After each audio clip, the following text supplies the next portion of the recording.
بسم اللہ الرحمن الرحیم۔ خطبہ اشباح، اس کا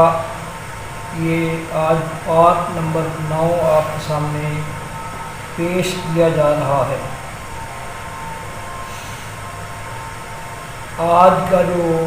حصہ ہے اور پارٹ ہے، اس سے پہلے آپ یہ بات سماعت کر چکی ہیں کہ اللہ تبارک و تعالیٰ نے بادلوں کو پانیوں کے ساتھ بھر کر انہیں موسلا دھار بنا کر کس طرح زمین کے ان بلند حصوں پر، بلند جگہوں میں برسایا جہاں تک ندیوں کا، نالوں کا، نہروں کا اور دریاؤں کا پانی نہیں پہنچ سکتا تھا۔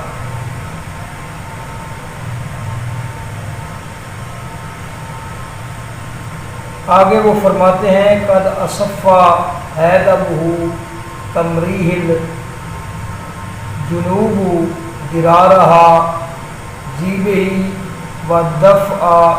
شعابیبہ۔ اس طرح کے پانی سے بھرے ہوئے بوجھل بادل کے ٹکڑے زمین پر منڈلا رہے تھے، اور جنوبی ہوائیں انہیں مسلسل برسنے والے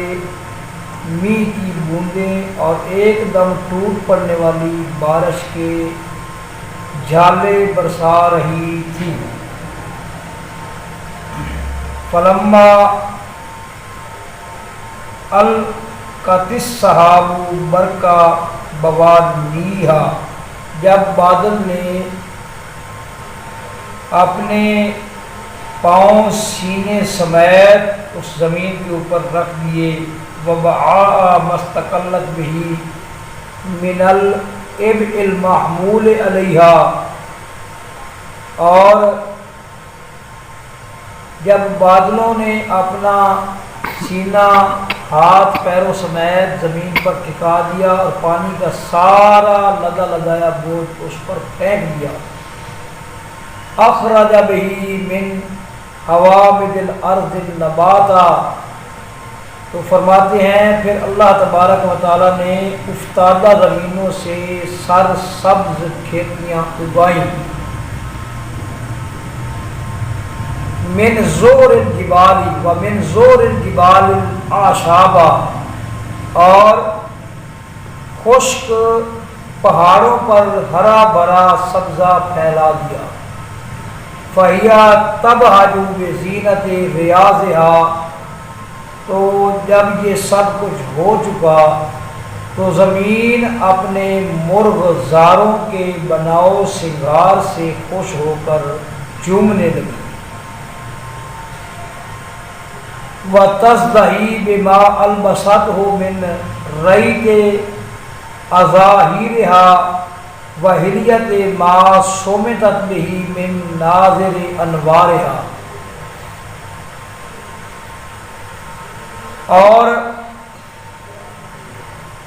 ان شگوفوں کی اوڑھنیوں سے جو اسے اڑا دی گئی تھی، اور ان شگفتہ و شاداب کلیوں کے زیوروں سے جو اسے پہنا دیے گئے،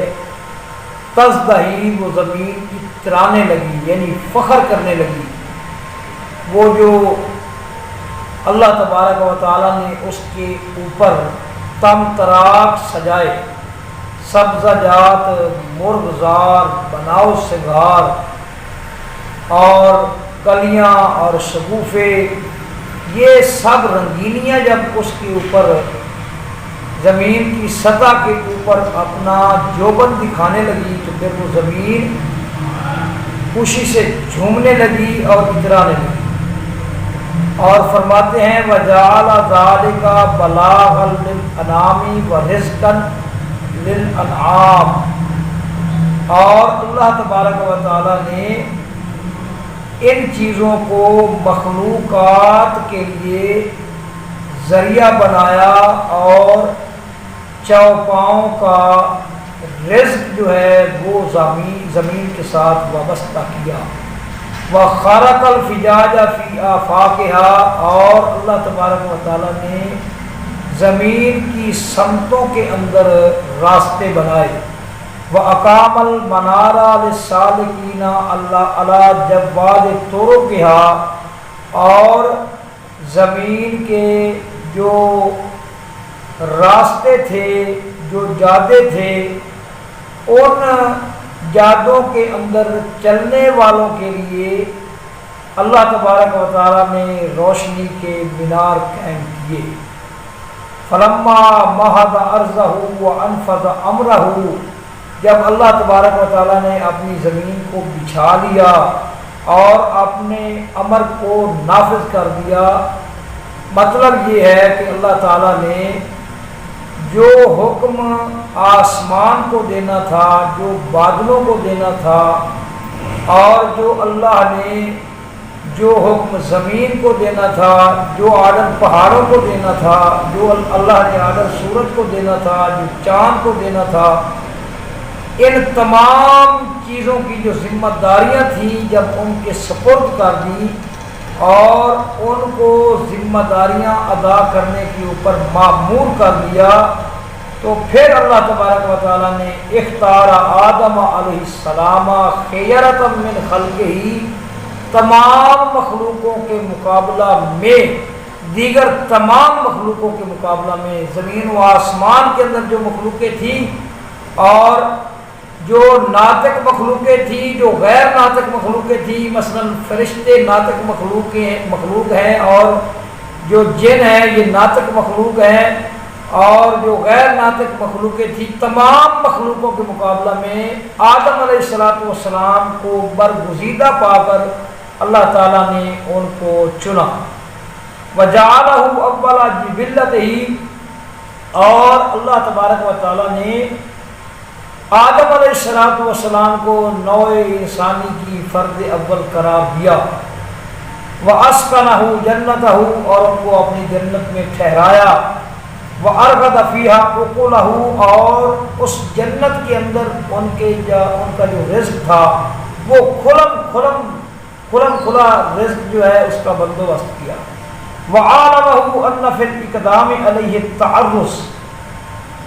اور فرماتے ہیں وَأَوْعَظَ إِلَيْهِ فِي مَا نَهَاهُ عَنْهُ، اور جس چیز سے ان کو منع کرنا تھا اس چیز کے بارے میں انہیں متنبہ کر دیا، خبردار کر دیا۔ وَعَالَمَهُ،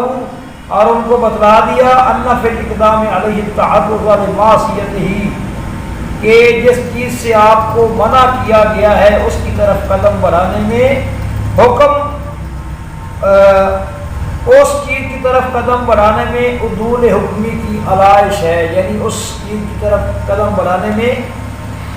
جو نافرمانی کا جو عنصر ہے وہ پایا جاتا ہے۔ اور فرماتے ہیں کہ والمخاطرۃ بمنزلتہ، اور صرف اس میں معصیت اور نافرمانی کا عنصر نہیں پایا جاتا، بلکہ مقام اور مرتبے کے لیے ایسا اقدام، اس چیز کی طرف متوجہ ہونا، اس کی طرف راغب ہونا، ملتفت ہونا، اس کی طرف جانا، اس سے کوئی چیز چکھنا، یہ آپ کے مقام اور مرتبے کو خطرے میں ڈال سکتا ہے۔ اور فرماتے ہیں فَأَقْدَمَ عَلَى مَا نَهَاهُ مُوَافَاةً لِسَابِقِ عِلْمِهِ، اللہ تبارک و تعالیٰ کے سابق علم کے مطابق اور اس علم کی یوں کہہ لیں کہ تصدیق کرتے ہوئے آدم علیہ السلام جو ہے وہ منع کرنے کے باوجود وہ اقدام کر بیٹھے۔ فَأَحْبَتَهُ بَعْدَ التَّوْبَةِ، تو توبہ کے قبول کرنے کے بعد اللہ تعالیٰ نے ان کو زمین کی طرف اتارا۔ لِيَعْمُرَ أَرْضَهُ بِنَسْلِهِ، تاکہ ان کی نسل کے ذریعے اپنی زمین کو آباد کرے۔ وَلِيُقِيمَ الْحُجَّةَ بِهِ عَلَى عِبَادِهِ، اور ان کے ذریعے اپنے بندوں کے اوپر حجت قائم کریں۔ وَلَمْ يُخْلِهِمْ بَعْدَ أَنْ قَبَضَهُ مِمَّا يُؤَكِّدُ عَلَيْهِمْ حُجَّةَ رَبُوبِيَّتِهِ، اور فرماتے ہیں کہ آدم علیہ السلام کو جب اللہ نے قبض کر لیا، فوت کر لیا، اپنے پاس بلا لیا، تو اللہ تعالیٰ نے اس زمین کو، اس کرۂ ارضی کو ان چیزوں سے خالی نہیں رہنے دیا کہ جو چیزیں اس زمین کے رہنے والوں کے لیے ان کے پالنے والا جو تھا، معبود حقیقی جو تھا، اس معبود حقیقی کے بارے میں وہ چیزیں حجتوں کو مضبوط کرتی رہیں۔ وَيَصِلُ بَيْنَهُمْ وَبَيْنَ مَعْرِفَتِهِ، اور وہ چیزیں لوگوں کے درمیان اور اللہ کی معرفت کے درمیان رابطے کا ذریعہ بنتی رہیں۔ رابطے کا مثلا آسمان سے جو کتابیں نازل ہوئیں، جو صحف نازل ہوئے، اور اللہ تبارک و تعالیٰ نے یہاں اس زمین کے اوپر نبوت اور رسالت کا جو سلسلہ جاری کیا، تو یہ ایسی چیزیں تھیں کہ جنہوں نے آدم علیہ السلام کے اس دنیا سے رخصت ہو جانے کے بعد اللہ تبارک و تعالیٰ کے بارے میں لوگوں کے لیے حجتوں کو مضبوط کیا، اور اللہ اور مخلوق کے درمیان جو رابطہ تھا، جو رابط ہونا تھا، اس رابط میں اور اس رابطے میں بھرپور کردار تھا۔ بل تعاہدہم بالحجج علی السن الخیرۃ من انبیائہ،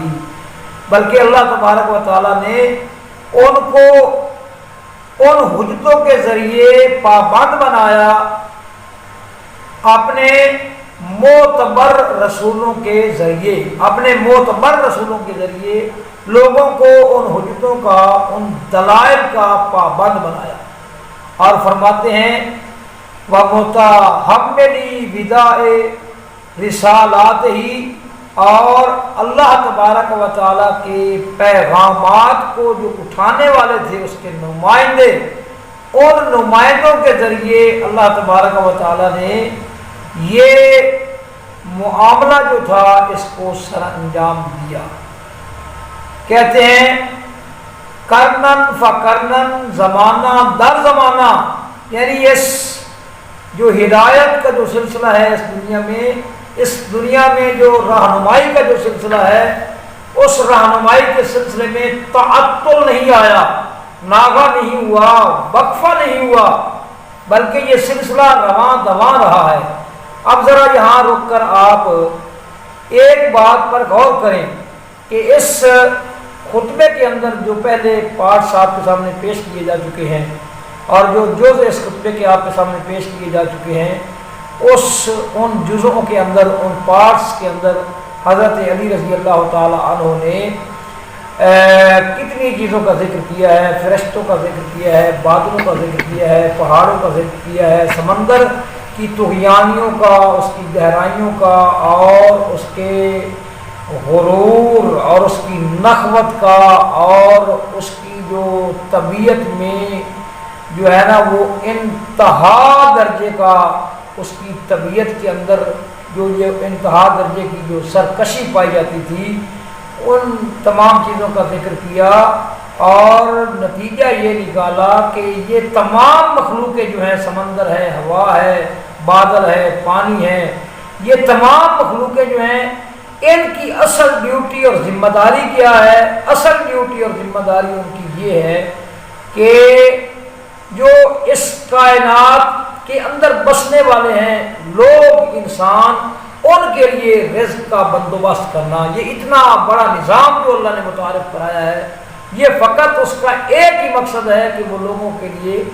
رزق مہیا کریں، رزق کے انتظامات کریں۔ اب جس اللہ نے لوگوں کی جو جسمانی ضرورتیں تھیں ان کا اس قدر خیال رکھا، اور ان کے لیے اتنا شاندار بندوبست کیا، اور انتظام و انصرام کیا، اور اہتمام کیا، تو وہ اللہ تبارک و تعالیٰ ان کی جو روحانی جو ضرورت تھی، جو روحانی غذا تھی، وہ اللہ تبارک و تعالیٰ انہیں روحانی غذا سے کس طرح اللہ تبارک و تعالیٰ انہیں محروم رکھ سکتا تھا۔ تو روحانی غذا کے بندوبست کے لیے اللہ نے انبیاء اور رسل کا سلسلہ جاری کیا، اور ان کے ذریعے حجتیں مضبوط کی، حجتیں قائم کی،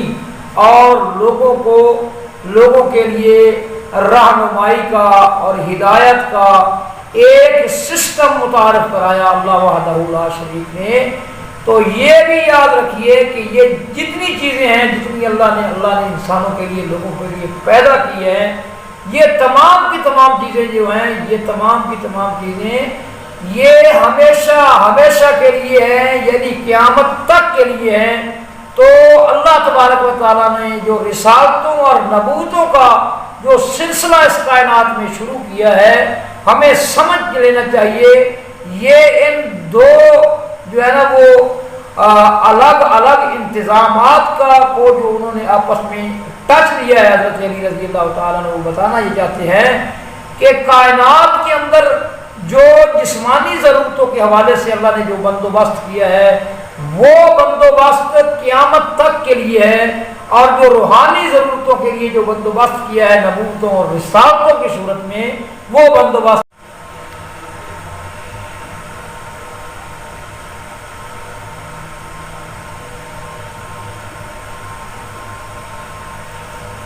تو یہ معلوم ہوا کہ جو اللہ نے نظام انسان کی جو اس کی جسمانی ضروریات ہیں ان کے لیے جو اللہ نے نظام متعارف کرایا وہ بھی قیامت تک کے لیے ہے، اور جو نظام اللہ نے اس کی روحانی ضرورت کے طور پر شروع کیا متعارف کرایا وہ بھی قیامت تک کے لیے ہے۔ اور وہ فرماتے ہیں کرنن فقرنن حتیٰ تمت بنبینا، یہ اللہ تبارک و تعالیٰ کی طرف سے مقرر کیے جانے کا جو سلسلہ تھا نا، نمائندوں کے مقرر کیے جانے کا، وہ فرماتے ہیں کہ وہ سلسلہ تمت بنبینا محمد صلی اللہ علیہ وسلم حجتہ اللہ کے نبی محمد صلی اللہ تعالی علیہ وسلم پر، جو کہ اللہ تبارک و تعالیٰ کی طرف سے حجت ہے۔ یہ سلسلہ اللہ تعالیٰ کی طرف سے مقرر کیے جانے والا سلسلہ جو ہے وہ